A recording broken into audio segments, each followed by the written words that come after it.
सुबह के 4 बजे का वक्त था। राधा और पायल दोनों बहनें सिर पर पल्लू लिए घर के मंदिर में दीपक जलाती और बड़े मनोयोग से भगवान के सामने हाथ जोड़कर आरती करती हैं। पायल, जरा देखना, घी वाला दिया थोड़ा टेढ़ा जल रहा है। अरे दीदी, टेढ़ा दिया भी सीधा हो जाएगा अगर नियत सीधी रखो। चलो जल्दी पूजा खत्म करो, सासू माँ उठने वाली होंगी। दोनों बहनों की सादगी ही उनका गहना था। सिर पर ओढ़नी, हाथों में लाल चूड़ियां और चेहरे पर पसीने की चमक घर के कामों का पहाड़ था, पर उनके चेहरे पर शिकन नहीं। उसी वक्त कमरे से सुषमा देवी की आवाज आती है। राधा, पायल, चाय बनी कि नहीं? इतनी देर लगती है तुम्हें? अभी लेके आई अम्मा जी। थोड़ी देर में ट्रे में 2 कप चाय लेकर राधा ने सास के कमरे में कदम रखा। सुषमा बिस्तर पर बैठी थी। लो अम्मा जी, चाय पी लीजिए।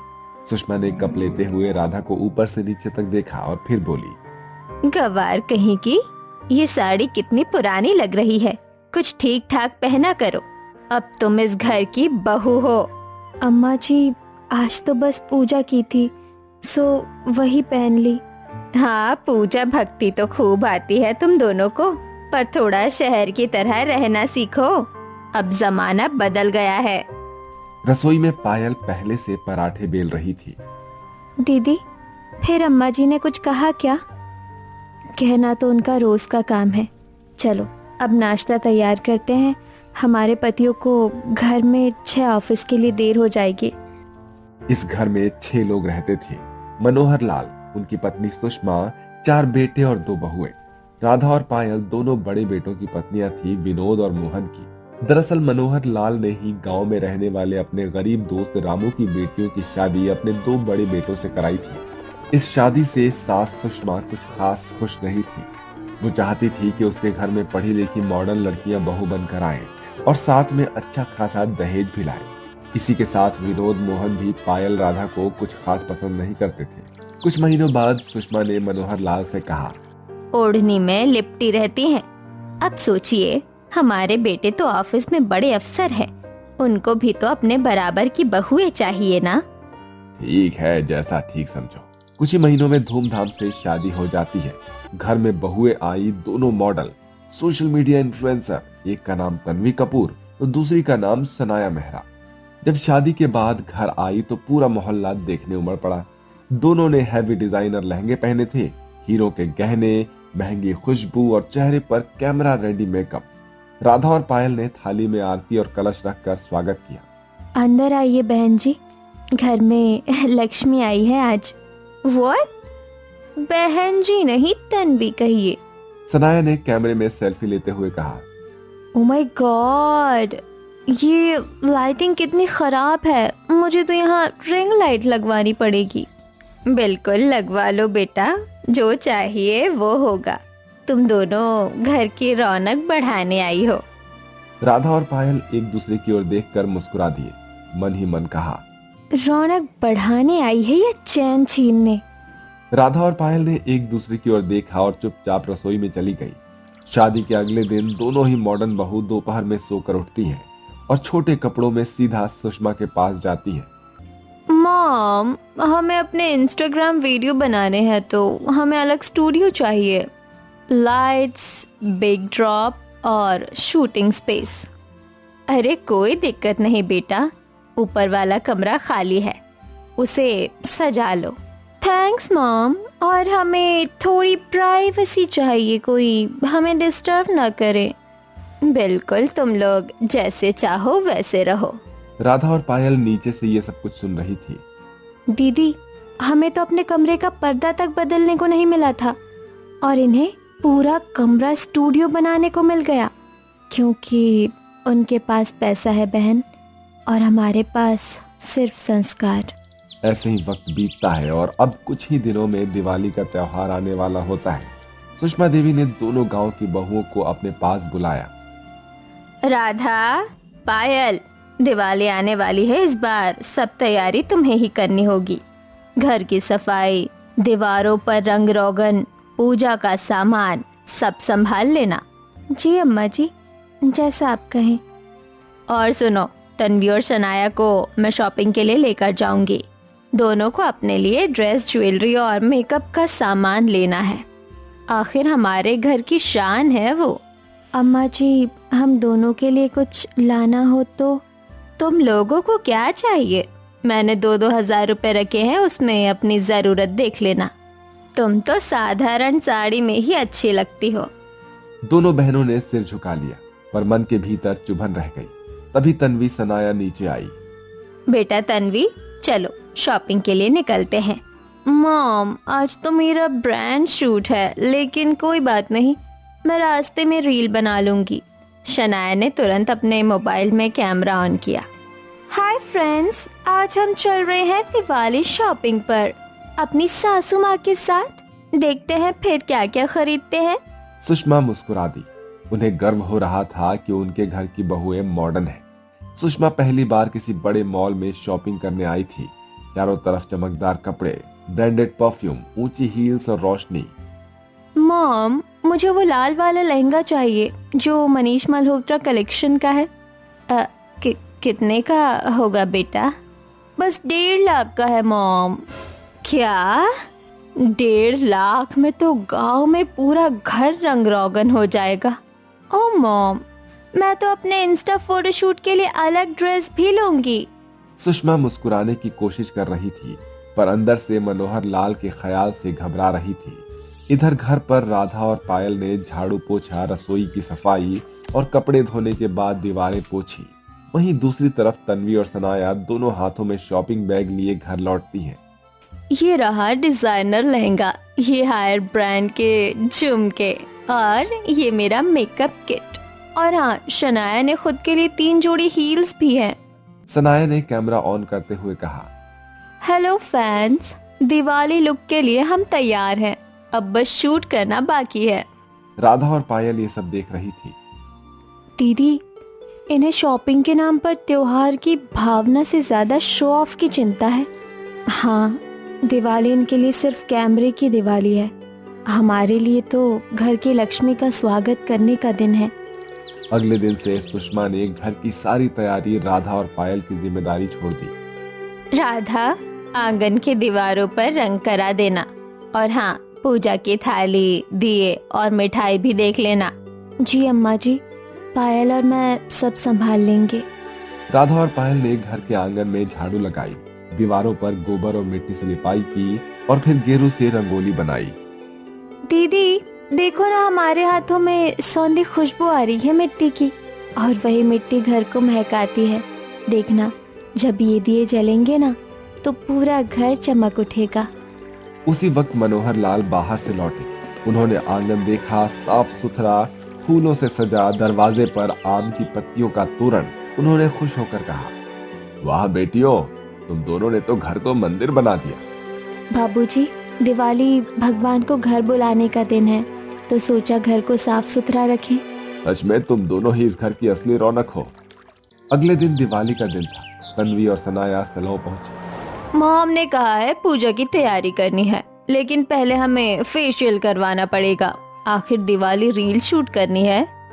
बिल्कुल, बिना मेकअप के तो फैंस भी बोलेंगे इतनी देसी क्यों लग रही हो। उधर घर पर पायल ने अपना पुराना ब्लाउज और साड़ी का बॉर्डर सिल दिया। दोनों गरीब बहनें लाल और पीली साड़ी में सजी थी, लेकिन कपड़े सादे थे। राधा ने अपनी पुरानी साड़ी पर खुद हाथों से कढ़ाई की थी, जबकि पायल ने पिछले साल की साड़ी में नया बॉर्डर लगाया था। दोनों के चेहरे पर चमक किसी महंगे मेकअप से कम नहीं थी। बहन, तेरी साड़ी तो नई जैसी लग रही है। दीदी, गरीब के लिए जुगाड़ ही डिजाइनर होता है। पूरा घर रोशनी से भर चुका था। दीवारों पर झालरें, आंगन में फूल और उधर ऊपर के कमरे में तन्वी और सनाया अपनी डिजाइनर ड्रेस में तैयार हो रही थी। तन्वी, तुम्हें नहीं लगता हमें get ready with me Diwali look करना चाहिए? बिल्कुल, मैं तो लाइट्स के साथ लक्ष्मी पूजा ग्लो अप लुक डालने वाली हूँ। चलो जल्दी तैयार हो जाओ, ताकि सासू माँ पूजा के लिए हमें बार बार बुलाए ना। नीचे हॉल में सुषमा देवी लाल साड़ी में तैयार बैठी थी। उनके चेहरे पर एक झलक गर्व की थी। उनके घर में अब शहर की बहुएं हैं जो महंगे डिजाइनर कपड़े पहनती हैं, लेकिन दिल के किसी कोने में उन्हें राधा और पायल की मेहनत का भी एहसास था। राधा, पूजा की थाली सज गई? जी माँ जी, सब तैयार है। दिए में घी भर दिया है, फूलों की माला भी रख दी है। बस पूजा शुरू करते हैं। तन्वी और शनाया को बुला ले। अरे वो लोग तैयार हो रही होंगी, शहर की बहुएं हैं, उन्हें वक्त लगता है। तुम लोग पूजा की तैयारी करो। सुषमा, त्योहार सबके लिए होता है बराबर, बुला लो सबको, देर मत करो। थोड़ी देर बाद जैसे ही ऊपर से आवाज आई, We are ready। सबकी नजरें ऊपर की सीढ़ियों पर चली गई। तन्वी और सनाया मॉडर्न डिजाइनर ड्रेस पहन रखी थी। उनकी एंट्री किसी फिल्मी सीन से कम नहीं थी। देख दीदी, इनका देखो तो चांद सूरज भी शर्मा जाए। सौंदर्य पहनावे में नहीं, व्यवहार में होता है बहन। मॉम, बस 5 मिनट रुकिए, हमें रील बनानी है पूजा से पहले। ये देखिए, दिवाली लुक 2025 ट्रेंडिंग में जा सकता है। अरे हाँ हाँ, बनाओ बेटा, तुम लोगों की भी अपनी दुनिया है, हम पूजा संभाल लेंगे। राधा और पायल पीछे खड़ी सब कुछ देख रही थी। घर में कैमरे की फ्लैश जल रही थी, रील की म्यूजिक गूंज रही थी और नीचे आरती शुरू हो जाती है। सबने दीपक उठाए। राधा और पायल जोर जोर से आरती गा रही थी। ओम जय लक्ष्मी माता, मैया जय लक्ष्मी माता, तुमको निश दिन सेवत, हरे विष्णु विधाता, ओम जय लक्ष्मी माता। उधर ऊपर छत पर तन्वी और सनाया हाथों में फुलझड़ियां लेकर दिवाली पार्टी शॉट ले रही थी। तन्वी, थोड़ी और हंसो ना, ऐसा लग रहा है जैसे तुम आरती कर रही हो। अरे हाँ, बस ये सीन ले लो, फिर नीचे चलेंगे, सबको दिखा देंगे हमारा ग्लोइंग लुक। नीचे पूजा पूरी हुई। सुषमा ने पुकारा, तन्वी सनाया नीचे आओ, प्रसाद ले जाओ। लेकिन दोनों बहुएं अभी पोस्टिंग में लगी थी। सुषमा के चेहरे पर हल्की नाराजगी उतर आई। सुषमा, जो बहुएं लक्ष्मी पूजा में नहीं बैठती, वो घर की रौनक क्या समझेंगी? हमने दहेज देखा पर संस्कार नहीं देखा। सुषमा को यह बात सीधी लगी। उसने चुपचाप सिर झुका लिया। रात गहराने लगी और शहर की बहुएं अपने कमरे में वीडियो अपलोड कर रही थी। वहीं राधा और पायल आंगन में बैठे सबके लिए पकवान परोस रही थी। गुलाब जामुन, पूड़ी, सब्जी। माँ जी, प्रसाद लीजिए। राधा, पायल, मैं शायद तुम्हें कभी समझ ही नहीं पाई। तुम दोनों ने इस घर को रोशन किया, वो भी बिना दिखावे के। मुझे माफ कर दो बेटियों। माँ जी, माँ तो कभी गलत नहीं होती, बस समझने में देर हो जाती है। सुषमा ने दोनों को गले से लगा लिया। मनोहर लाल की आंखें नम थी। घर में दीपों की लौ स्थिर हो चुकी थी। दिवाली की रोशनी बाहर से नहीं आती, वो घर के लोगों के दिल में फैलती है। उस दिन से उस घर में असली उजाला झिलमिलाने लगा, बिना कैमरे, बिना फिल्टर, बस प्रेम और अपनापन से। पता नहीं कहां से भिखारी यहाँ चले आते हैं। अरे भैया, आप ऐसे मत कहिए, हम दे तो रहे हैं आपको पूरे 2000 रुपए, दे दीजिए ना वो ड्रेस। अरे तुम लोग सच में पागल हो क्या? है? वो पूरे 2 लाख की ड्रेस है, पूरे 2 लाख की। तुम उसे 2000 में खरीदने चले आए। सारा टाइम तुमने खोटा कर दिया। छी! बेटा देखो ना, अगर कोई दूसरे इसी तरह की सस्ती ड्रेस 2000 तक मिल जाए तो हमें बहुत जरूरी है। शायद तुम दोनों सास बहू को मेरी बात समझ में नहीं आ रही। मुझे लग रहा है तुम्हें यहाँ से धक्का मार के निकालना पड़ेगा। नहीं नहीं भैया जी, इसकी कोई जरूरत नहीं है। चलिए माँ जी, हम चलते हैं यहाँ से। इसके बाद वो दोनों सास बहू शोरूम से बाहर आ जाती हैं। माँ जी, अब आप ही बताइए, हम कैसे उस कंपटीशन को जीतेंगे? मुझे तो अब कोई रास्ता दिखाई नहीं दे रहा। बहू, एक रास्ता है, तू फिक्र मत कर, मैं तेरे लिए ड्रेस तैयार करूंगी, वो भी अपने हाथों से। तू चल मेरे साथ, घर में तेरे लिए ऐसी ड्रेस बनाऊंगी कि दुनिया देखती रह जाएगी। ऐसा कहकर वो दोनों सास बहू घर की ओर जाने लगती हैं। लेकिन यहाँ पर सवाल ये था कि आखिर वो दोनों सास बहू कौन थी और वो मैनेजर उनसे इस तरह से बदतमीजी क्यों कर रहा था और उन्हें इतनी महंगी ड्रेस की जरूरत क्यों थी? आखिर मतलब क्या मामला था कि उन्हें यहाँ पर जाने की जरूरत पड़ गई? इसे पूरा जानने के लिए हमें इस कहानी में थोड़ा पीछे जाना होगा, जहाँ आंचल अपनी सास गीता के साथ एक घर में रहा करती है। लो माँ जी, आपकी पसंदीदा अदरक वाली चाय। आज मैंने अदरक थोड़ी ज्यादा डाली है आपके लिए। अरे तेरे हाथ की चाय पीकर तो दिन बन जाता है बहू। भाग्य से मिली है तू मुझे। माँ जी, मैं भी तो सौभाग्यशाली हूँ जो मुझे आपकी छाँव मिली। नहीं तो आजकल की सास तो अपनी बहू को जीने नहीं देती, लेकिन आप हो कि मुझे अपनी बहू नहीं बल्कि बेटी मानती हो। और तू भी तो मुझे एक सास नहीं बल्कि माँ मानती है। इसी तरह दोनों सास बहू मुस्कुराते हुए एक दूसरे से बात कर रही होती हैं कि तभी उन्हें अपने पड़ोस में कुछ हलचल सुनाई देती है। जब वो बाहर जाती हैं तो बाहर एक बड़ी सी गाड़ी आकर रुकती है, जिसमें से मनोरमा और उमा उतरती है। मोहल्ले की औरतें देखने आती हैं उन्हें। वहीं गीता और आंचल भी दरवाजे पर खड़ी हो जाती हैं। हम कुछ दिनों के लिए अपने पुश्तैनी घर आए हैं। यहाँ की फिजा ही अलग है। हाँ, यहाँ आकर बहुत अच्छा लग रहा है माँ जी। माँ जी का साथ तो हर जगह सुखद बनाता है। बड़ी प्यारी बहू है। और देख कैसे सास बहू का प्यार छलक रहा है। आजकल ऐसा प्यार भला कहाँ देखने को मिलता है। हाँ माँ जी, कुछ लोग तो भाग्यवान होते हैं, जैसे कि ये हमारे पड़ोसी हैं। इधर एक और दोनों सास बहू बात कर रहे होते हैं तो वहीं दूसरी ओर उमा और मनोरमा अपने घर के अंदर चली जाती हैं। अगले दिन माँ जी, सब्जी में गरम मसाला खत्म हो गया है। उमा जी के घर से थोड़ा मांग लाऊं क्या?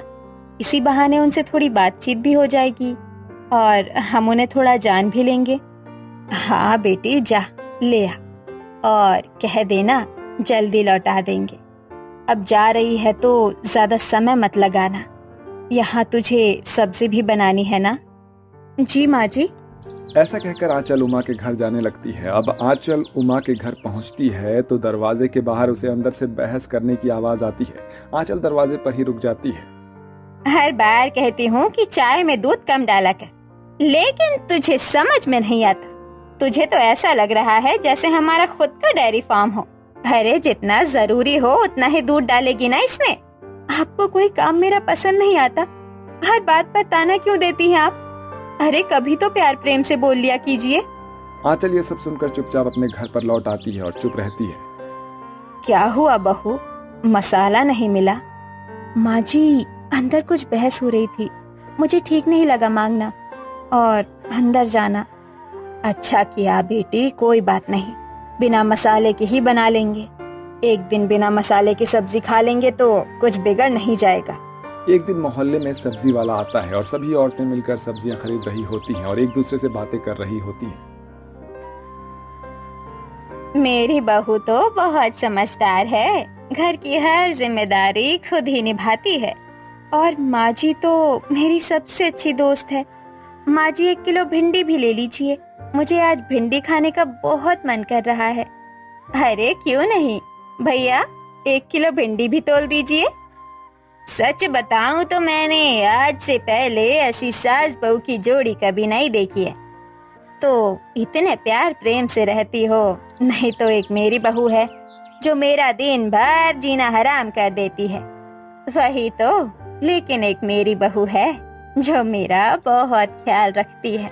ये मेरी बहू नहीं बल्कि मेरी बेटी है। और आप मेरी सास नहीं बल्कि मेरी माँ है। इस पर मनोरमा उमा को एक दूसरे की तारीफ करते देखकर गीता और आंचल एक दूसरे की ओर देखकर चुपचाप मुस्कुरा देती हैं। एक दिन बेटी, हल्दी खत्म हो गई है, मनोरमा जी से थोड़ी मांग ले आ। ठीक है माँ जी, मैं अभी लाई। इसके बाद आंचल हल्दी मांगने के लिए चली जाती है। वहाँ उसे अंदर से फिर से झगड़े की आवाज आती है। इस बार थोड़ा अंदर झांक कर वो देखती है। मैं इंसान नहीं, नौकरानी बनकर रह गई हूँ इस घर में। मेरी तो कोई सेल्फ रिस्पेक्ट ही नहीं है। अच्छा ऐसी बात है तो चली क्यों नहीं जाती मायके? अपने रोज की नौटंकी से तंग आ गई हूँ मैं भी। आंचल ये सब सुनकर स्तब्ध रह जाती है और फिर से चुपचाप लौट आती है। क्या हुआ बहू? गीता के इस तरह पूछने पर आंचल उसे सारी बातें बताती है और कहती है, माँ जी, हम जैसे हैं वैसे ही ठीक है। हमारे पास भले चीजें कम हो पर दिल साफ है। हाँ बेटी, रिश्ते दिखावे से नहीं समझदारी और प्रेम से चलती है।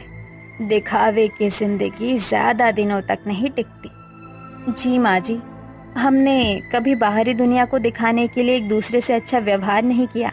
हम तो वैसे ही हैं। हाँ बेटी, और यही हमारे रिश्ते की खूबसूरती है। बाहर की चमक धमक के पीछे जो अंधेरा है वो हम देख चुके हैं, और अब समझ आया कि अमीरी सिर्फ पैसों की नहीं होती, दिल की भी होती है। खैर छोड़िए माँ जी इन बातों को। इसी तरह आंचल और गीता अपने गरीबी में भी बहुत प्रेम से रहा करती थी, और वहीं अमीर उमा मनोरमा आए दिन अपने घर में लड़ाइयाँ करती रहती थी। ऐसे ही दिन बीतता है और एक दिन पोस्टमैन सभी के दरवाजे पर एक टेम्पलेट बांट कर चला जाता है। माँ जी ये टेम्पलेट आया है, और ये टेम्पलेट कंपटीशन का है, जिसमें जो भी औरत सबसे अच्छा ड्रेस पहन कर आएगी वो इस कंपटीशन की विनर होगी, और उसे पूरे 5 लाख और फॉरेन में घूमने का मौका मिलेगा। क्या सच में बहू? ये तो बहुत ही कमाल का कंपटीशन है। फिर तो इस कंपटीशन को तुझे ही जीतना होगा। अरे क्यों नहीं माँ जी, बिल्कुल। मैं अभी ही ऑनलाइन कोई एक्सपेंसिव सा ड्रेस सर्च करती हूँ जो अभी मार्केट में लॉन्च हुआ हो। इस पूरे मोहल्ले में ऐसा कोई भी शख्स नहीं होगा जो हमसे ज्यादा अमीर हो। देखिएगा इस कंपटीशन को तो हम ही जीतेंगे। बिल्कुल बहू, हमें ही जीतना होगा, नहीं तो लोग क्या कहेंगे कि हम अमीर होते हुए भी इस कंपटीशन को जीत नहीं पाए। ये हमारे इज्जत की भी बात है। जी माँ जी। इसके बाद उमा अपने लिए एक एक्सपेंसिव सा ड्रेस सर्च करने लगती है। कुछ देर तक छानबीन करने के बाद फाइनली उसे एक ड्रेस पसंद आ जाता है और उसे ऑर्डर भी कर देती है। वहीं दूसरी ओर गीता और आंचल को भी इस कंपटीशन के बारे में पता चलता है। माँ जी इस कंपटीशन को हम हाथ से नहीं जाने दे सकते। अगर हम ये जीत गए तो हमें 5 लाख रुपए भी मिलेगा और विदेश में हमें घूमने का मौका भी मिलेगा। ये तो भला हो उस डाकिये का जो ये हमें भी देकर गया है, नहीं तो इसके बारे में हमें कभी पता ही नहीं चलता। जी माँ जी, अब आप बताइए कि हम इस कंपटीशन को कैसे जीतें? अरे बहू, इसमें इतनी सोचने वाली क्या बात है। अभी हम मॉल चलते हैं और वहाँ से एक अच्छी सी ड्रेस लेकर आते हैं। पर माँ जी हमारे पास इतने पैसे कहाँ हैं? बहू पैसे हैं, धीरे धीरे करके करीब 2000 रुपए इकट्ठे कर लिए हैं। इतने में तो एक ड्रेस आ ही जानी चाहिए। जी माँ जी। ऐसा सोचकर वो दोनों सास बहू एक बड़े से मॉल में जाती हैं, जहां उन्हें एक ड्रेस पसंद भी आ जाती है, लेकिन वो पूरे 2 लाख रुपए की होती है और वो 2000 में उसे खरीदने की कोशिश करती हैं। वहां से मैनेजर उन्हें बेइज्जत करके भगा देता है और वो दोनों घर आ जाती हैं। अब क्या करें माँ जी? बहू फिक्र मत कर, मुझे सिलाई आती है। अब मैं जो जो कहती हूँ तो वो मुझे देती जा। मेरे पास कुछ पुराने कपड़े रखे हुए हैं, मैं उनसे एक एक्सपेंसिव ड्रेस तैयार करूंगी। तू बगीचे में जा और वहाँ से फूल पत्ते इत्यादि तोड़ना। मैं उन सब चीजों में से एक बहुत ही अच्छा ड्रेस तैयार करने वाली हूँ। सच माँ जी? हाँ बहू, अब जल्दी कर, क्योंकि हमारे पास समय बहुत कम है। कंपटीशन क्योंकि कल ही है। इसके बाद आंचल बगीचे में फूल तोड़ने चली जाती है, तो वहीं गीता अपनी पुरानी सिलाई मशीन पर पुराने कपड़ों से एक अच्छा सा ड्रेस बनाने में लगती है। कुछ देर बाद गीता द्वारा बनाई गई चीजें आंचल ले जाती है। गीता सुबह से लेकर रात तक उस ड्रेस को बनाती रहती है। फाइनली अगली सुबह तक वो ड्रेस बनकर तैयार हो जाता है। वाह माँ जी, ये तो सच में बहुत सुंदर है। अच्छा ठीक है, अब तू जल्दी कर और कंपटीशन में पहुंच। जी माँ जी। इसके बाद आंचल उस ड्रेस को पहनकर कंपटीशन में पहुंचती है। कंपटीशन में बहुत सारी लड़कियों ने पार्टिसिपेट किया होता है। सभी अपने अपने बनाए गए ड्रेस पहन कर आती हैं, लेकिन लास्ट में आंचल ही उस कंपटीशन को जीतती है। मुझे ये बताते हुए बेहद खुशी हो रही है कि इस प्रतियोगिता की विजेता है मिस आंचल। आंचल जी, क्या आप ये बताना चाहोगे कि आपने ये कैसे किया? आप लोगों का बहुत बहुत धन्यवाद। मुझे ये बताते हुए बहुत खुशी हो रही है कि इसे मेरी सास ने तैयार किया है, वो भी एक नेचुरल तरीके से। इसमें पुराने कपड़े, फूल, पत्ते और बहुत ही सारी नेचुरल चीजों से इसे तैयार किया गया है। बहुत ही लाजवाब। ये लीजिए आपका 5 लाख रुपए का चेक और एक विदेश जाने का टिकट भी। ये सब देखकर अमीर, उमा और मनोरमा अंदर से जल भुन जाती हैं और वहां से चली जाती हैं। वहीं आंचल और गीता इस प्रतियोगिता को जीतकर बहुत खुश होती हैं।